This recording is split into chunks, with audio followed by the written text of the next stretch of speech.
Hey there guys, I promised I would do a shocker SFT maintenance video, so here we go. I have the shocker right here. Shockers are really easy to take care of as long as you know how to take care of them. It's really easy. They're bolts out the back, as you can see. Um, First we're just going to take off the barrel just to get it out of the way. And because we'll have to have it off later on when we take the guts out. But first we're going to use a 3/16 Allen key and take the bolt guide out, this thing right here that I'm loosening, and we just loosen it a few turns, and I think it's loose enough. So, aha. Now it just slides right out, right like that. There's the bolt guide. See that O-ring there? Needs to be lubed. Those two right there, those need to be lubed as well. And that guy right there, that's a bolt bumper. Just make sure that he has, you don't have to lube it, but just make sure that it's in good shape, not cracked or torn or anything. Just need to make sure that that's in okay shape, or else you are going to have issues later on. So put the bolt guide off to the side. Now comes the fun part of getting the shocker's bolt kit out. The bolt kit is pretty hard to get out with just your hands, so I typically use a pencil, although any straight stick will work. You can just push on the bolts and get it started, and it will slide right out, as you can see right there. There we go, and here we are. There's the bolt kit. This black thing right here is the bolt sleeve. Just make sure these 4 O-rings right here, make sure that they're all lubed. There's also an O-ring on the inside. Hopefully you can see it, but just make sure it's lubed as well. And then you can set this off to the side until we put it back together again. And right here we have the bolt and the firing can. Getting these two apart can be sort of a challenge. They fit really snugly together, so you just have to sort of gently pry them apart, and they'll come apart in a second here. There we go. There's the bolts. These 3 O-rings need to be lubed. I've lubed them pretty recently, so it's not a big deal. And obviously these 3 O-rings on the firing can need to be lubed as well. And there's also two O-rings on the inside, one on each side. Hopefully you can see that. But lube all of the O-rings on the firing can. Again, mine has been fairly recently lubed. Use a Dow 33 type lube. I've been using the Dye Slick Lube. Seems to work pretty well, although any Dow 33 based lubricant will do the job just fine. I absolutely would stay away from Hater Lube or even Dow 55. Those are not the best thing, and they will mess up your gun pretty quickly. So now I just push the firing can back onto the bolts carefully as I possibly can, and there we go, ready to go. And now I get my bolt sleeve and put it back on here just like that, and now it's ready to go back into the gun right like that.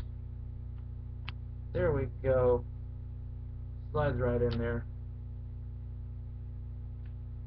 Just push it on in, and now we just push the bolt guide right back in there carefully, and then we get ready to screw it back in. Just carefully screw it in. Don't have to go. You don't have to over tighten this too much. Just get it hand tight.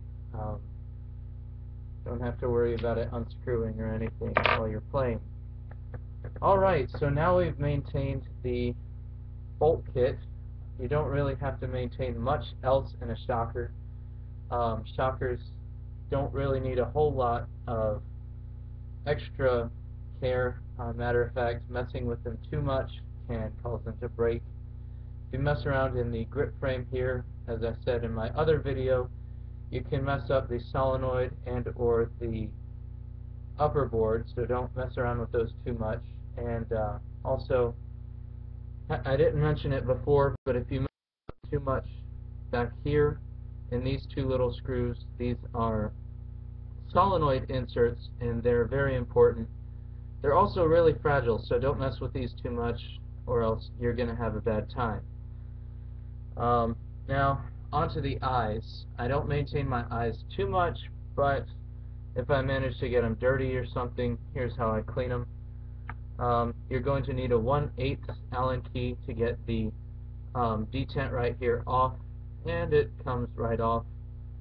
Just loosen it just like that, and there it is.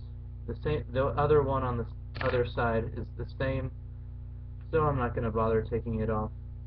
And here comes the eye cover right there. Don't lose this. You're not going to have fun trying to get another one. And you can see right in there, right there you can see the eye and the little screw that holds it in. Now, don't lose the screw and don't jerk too hard on the eye when you do this. But you're going to need a 0.05 inch Allen key and just loosen the screw right here carefully, and I'm going to try not to drop the screw on the floor. Here we are, got it, and I'm going to set it on the desk. And here is the eye. Just sort of push it loose if you can. There we go. And there is the SFT's reflective eye right there. You don't want to pull too hard on this thing because shocker eye wires are pretty brittle. They will break if you push on them too hard or pull them. So there it is. Just make sure that it's not messy. Keep it pretty clean. Wipe it off if you get anything on it, and then you just put it right back in, and you put the screw right back where it came from.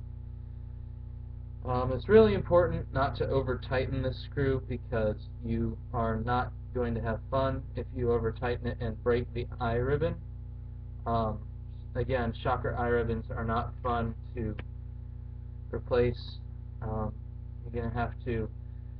gonna probably be out 30 bucks trying to get another shocker eye, and nobody likes to have to spend money on something they could have avoided. So I'm just gonna tighten back the detent after putting in this little eye cover, and there we are, we're done.